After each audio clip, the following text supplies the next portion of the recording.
여러분, 보통 전쟁의 전조라고 하면 무엇이 가장 먼저 떠오르시나요? 아마 뉴스에서 대만 해협에 항공모함이 몇 대 집결했는지 혹은 국경지대에 탱크가 얼마나 배치됐는지를 가장 먼저 찾아보실 겁니다. 하지만 냉정하게 말해서 그건 아마추어들의 생각이에요.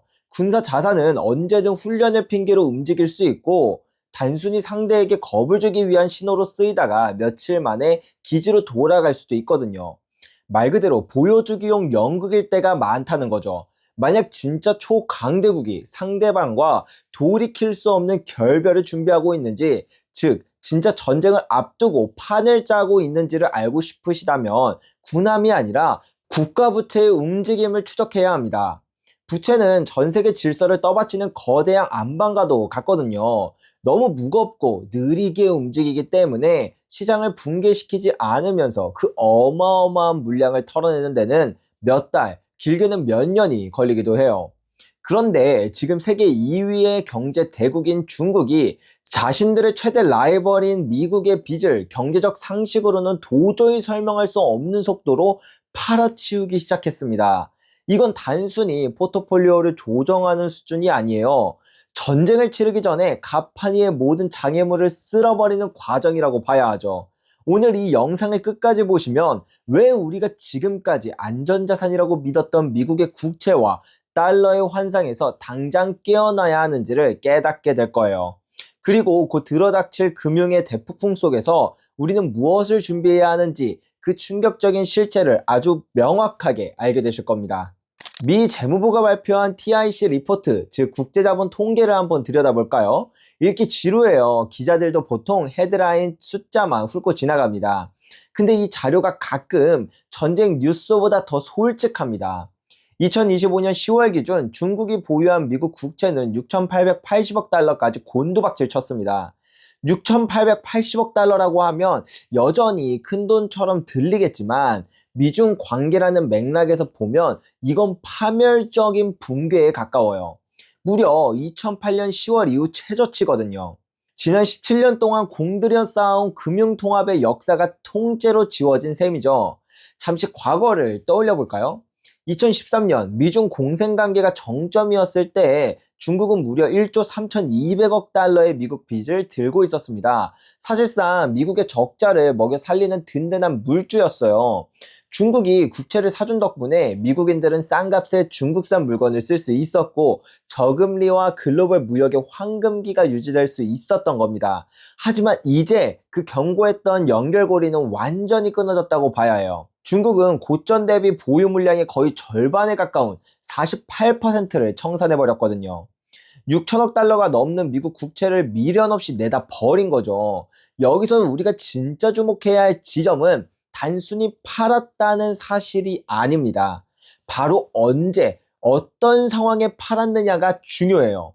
2024년 말부터 2025년 내내 미국 채권 시장은 역사적인 하락장을 겪고 있었거든요. 금리는 요동치고 채권 가격은 바닥을 기고 있었죠. 즉 이 시기에 미국 국채를 파는 사람은 누구나 엄청난 손해를 보고 팔아야 하는 상황이었습니다. 자산운용의 세계에서 당장 현금이 급한 유동성 위기가 닥쳤거나 혹은 그 자산이 조만간 쓰레기가 될 거라는 확신이 없는 한 이런 식으로 막대한 손해를 감수하며 자산을 매각하는 경우는 결코 없어요. 그렇다면 중국이 지금 돈이 없어서 이런 걸까요? 전혀 아닙니다. 중국 부동산 문제가 조금 복잡하긴 하지만 중국은 여전히 전 세계를 상대로 막대한 무역 흑자를 기록하고 있거든요. 현금이 아주 넘쳐나는 상태라는 뜻이죠. 그렇다면 결론은 단 하나입니다.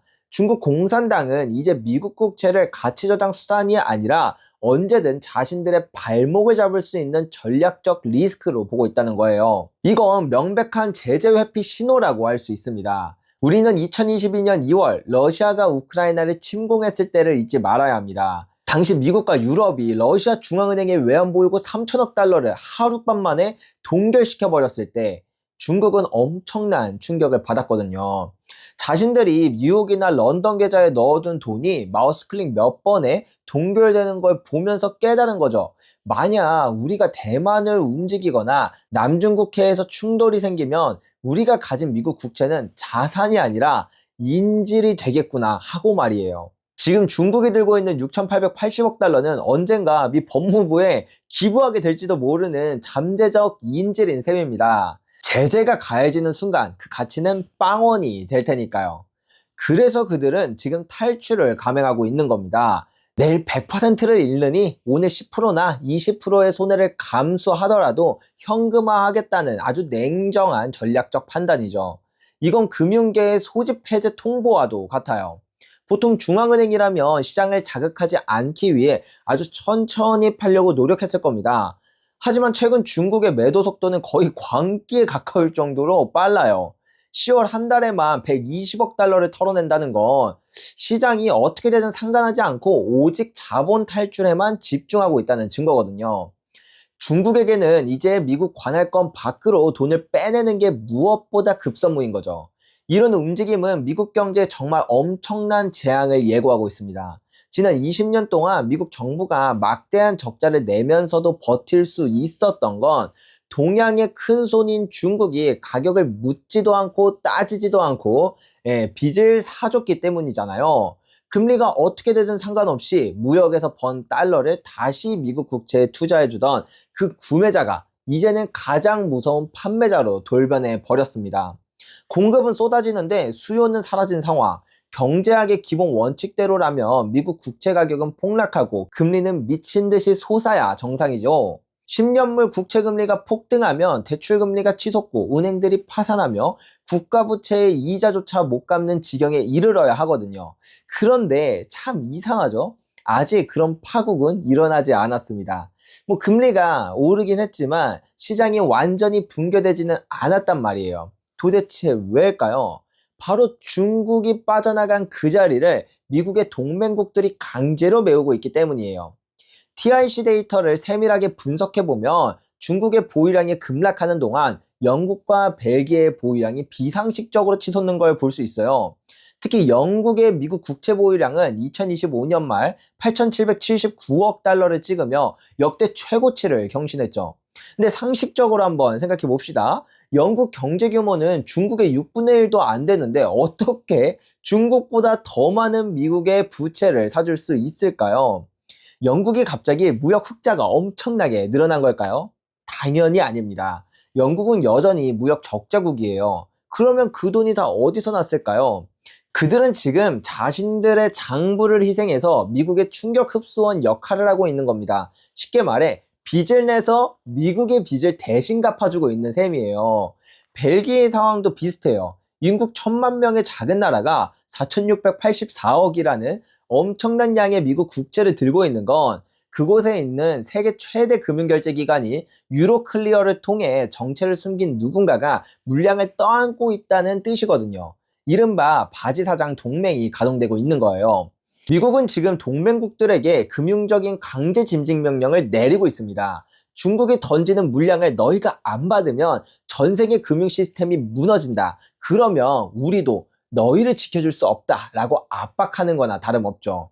서방 국가들이 본체를 살리기 위해 자신들의 살을 깎아먹고 있는 이 구조가 과연 얼마나 더 버틸 수 있을까요? 영국이나 유럽도 이미 부채 부담과 저성장으로 한계에 다다랐는데 말이에요. 동맹의 유동성을 빨아들여 미국의 숨통을 겨우 붙여놓는 이 전략은 결국 모두를 파멸로 이끄는 위험한 선택이 될 수밖에 없습니다. 중국은 이 모든 상황을 지켜보며 비웃고 있을지도 몰라요. 중국은 지금 아주 고도의 소모전을 벌이고 있거든요. 중국이 국채를 던질 때마다 서방은 그 물량을 받기 위해 생산적인 곳에 쓰여야 할 돈을 뽑아 구멍을 메워야 하니까요. 이건 본격적인 전쟁이 일어나기 전 적의 금융 체력을 바닥나게 만드는 아주 무서운 경제전쟁입니다.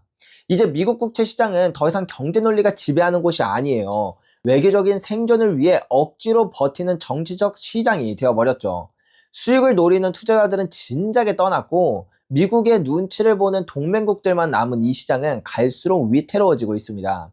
그렇다면 중국은 국채를 팔아 만든 그 막대한 현금을 대체 어디로 가져가고 있을까요? 단순히 달러를 유로로 바꿨을까요? 그거 당연히 아니겠죠. 중국은 미국 국채를 팔아치우면서 챙긴 그 현금이 단순히 금고에 잠자고 있을 거라고 생각했다면 그건 정말 큰 오산입니다. 중국은 지금 달러라는 그 가상의 숫자를 버리고 제재로 통제할 수도 없고 인플레이션으로 녹지도 않고 물류로 쌓아둘 수 있는 현물을 구축하고 있어요. 말 그대로 종이 쪼가리를 팔아서 전쟁에서도 살아남을 수 있는 진짜 물건을 쟁여두고 있는 것이죠. 지금 전 세계가 물리적 벙커를 짓든 저도 2019년 금값이 20만 원일 때부터 금 사세요라고 외치면서 멘탈 벙커를 지어왔습니다. 4년 동안의 횡보장에서 온갖 악플 세례를 이 지독한 뚝심으로 견뎌냈거든요. 이제 와서 금이 오르니 갑자기 원래 알고 있었죠? 하는 사람들 말고 8년 동안 이 시장을 여러분들과 함께 지켜온 진짜 금튜버를 구독으로 고생했다고 해주세요. 자, 다시 본론으로 돌아와서 지금부터 제가 드리는 이야기는 실제 데이터에 기반한 사실입니다. 중국은 전 세계 원자재 시장을 블랙홀처럼 빨아들이고 있는데 이건 상업적인 재고 확보 수준을 넘어선 명백한 전략적 비축이자 전쟁 준비라고 볼 수밖에 없습니다. 가장 먼저 우리가 주목해야 할 신호는 바로 금의 움직임입니다. 중국 인민은행은 이미 공식적으로 18개월 연속 금을 매입하고 있다고 발표했지만 이건 빙산의 일각일 뿐이에요. 상하이 금거래소와 인출 현황이나 홍콩을 거쳐 들어오는 비공식적인 물량을 추적해보면 실제 매입량은 발표된 수치의 서너 배는 될 거라는 게 전문가들의 중론이거든요. 참고로 이런 흐름은 중국만의 이야기도 아닙니다. 최근 로이터 통신에 따르면 중앙은행들의 준비자산에서 금이 미국 국채를 추월했다는 분석도 나오고 있어요. 우리는 지금 일시적 공포가 아니라 구조적 이동 한가운데 있는 셈이죠. 중국이 도대체 왜 이렇게 금에 집착하는 걸까요? 금은 안티달러의 정점이기 때문입니다.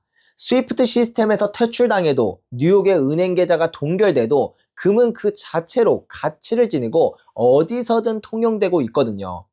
중국은 지금 신용 기반의 가상경제에서 빠져나와 실물 기반의 담보경제로 거점을 안전히 옮기고 있는 중입니다. 그리고 두 번째로 더 중요하고 위험한 신호인 에너지 비축입니다.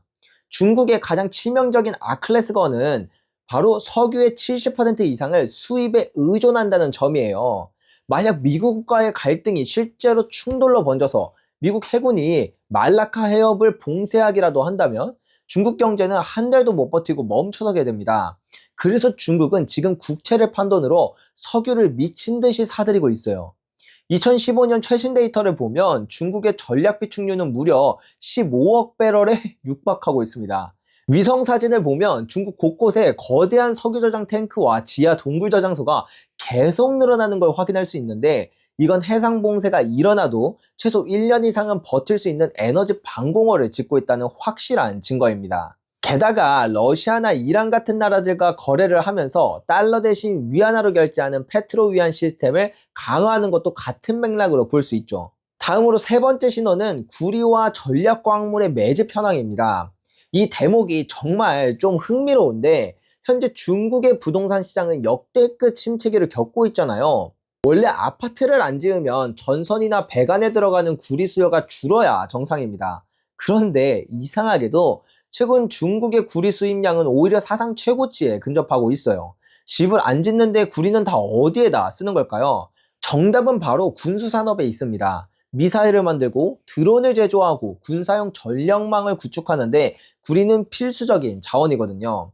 구리뿐만 아니라 리튬, 코발트, 히토류 같은 현대전의 핵심 광물들을 중국은 전 세계 시장에서 싹쓸이하고 있습니다. 서방 국가들이 금융시장에서 숫자 노름을 할 때 중국은 실물 경제의 핵심 부품들을 독점하며 전쟁 수행 능력을 키우고 있는 셈입니다. 마지막으로 가장 무서운 지점은 식량 안보입니다. 중국은 전 세계 인구의 20%를 차지하지만 경작지는 7%밖에 안 되는 구조적인 한계를 가지고 있어요. 먹거리가 끊기면 내부 폭동이 일어날 수밖에 없기 때문에 그들은 지금 전 세계 옥수수와 밀 재고의 60에서 70%를 독점하고 있습니다. 전 세계가 굶주려도 중국인은 1년 반 동안 아무런 수입 없이 배불리 먹을 수 있는 양을 창고에 쌓아둔 것이죠. 일반적인 경제 논리로 보면 이건 아주 멍청한 투자입니다. 이자가 붙는 국채를 팔아서 보관 비용만 드는 곡물을 쌓아두는 건 마이너스 수익률이니까요. 하지만 중국은 지금 수익률이 아니라 생존율을 계산하고 있습니다. 평화의 시대에는 효율적인 투자자가 승리하지만 전쟁의 시대에는 마지막까지 물건을 쥔 자가 승리한다는 걸 그들은 너무나도 잘 알고 있기 때문이 아닐까요? 중국이라는 거대한 내부자가 시장을 떠나고 그 빈자리를 영국과 일본 같은 동맹국들이 억지로 빚을 내서 메우고 있는 상황입니다. 하지만 이 동맹국들도 이제 한계에 다다랐어요. 최근 보도에 따르면 2025년 12월 일본 투자자들이 외국 장기채를 순매도했어요. 숫자가 딱 나옵니다. 외국 장기채를 3,742억 엔 정도 순매도했다는 식으로요. 그리고 지금 일본은 뭘 겪고 있냐면 엔화 가치를 방어하기 위해 국채를 팔아야 할지도 모르는 그런 상황에 처해져 있어요. 영국 또한 자국 내 경제 사정 때문에 더 이상 미국의 빚을 대신 갚아줄 여력이 없거든요. 결국 아무도 안 사는 국채를 미국 연준이 돈을 찍어서 사들이는 하이퍼 인플레이션의 사태가 올 수밖에 없습니다. 중국은 이 파멸적인 결말을 예견했기에 미리 짐을 싸서 나간 거라고 봐야 합니다. 오늘 내용을 정리하면 이겁니다. 국채는 더 이상 안전한 투자가 아니라 정치가 건드리면 인질로 될 수 있는 자산으로 인식되기 시작했습니다. 2003년 이라크 국유자산 몰수, 2021년 리비안 자산 동결, 2012년 이란 스위프트 제재, 2019년 베네수엘라 금 동결, 2022년 러시아 자산 동결, 그리고 현재 연준의 독립성 훼손과 베네수엘라 마두로 체포 등 전 세계는 뼈저리게 깨달았습니다. 누군가의 빚보다 변하지 않는 실물을 더 신뢰하는 시대로 진입했다는 것을요. 우리가 겉으로 보이는 숫자의 안정에 안주하는 동안 거대한 내부자들은 이미 짐을 싸서 떠났습니다. 철학자 볼테르는 이런 말을 남겼습니다. 종이 화폐는 결국 그 내재 가치인 0으로 반드시 돌아간다. 지금 여러분의 자산은 실체입니까? 아니면 언제든지 깨질 수 있는 누군가의 약속입니까? 통화 시스템의 변곡점에서 여러분들과 함께 고민하고 함께 나아갈 저는 양벨이었습니다.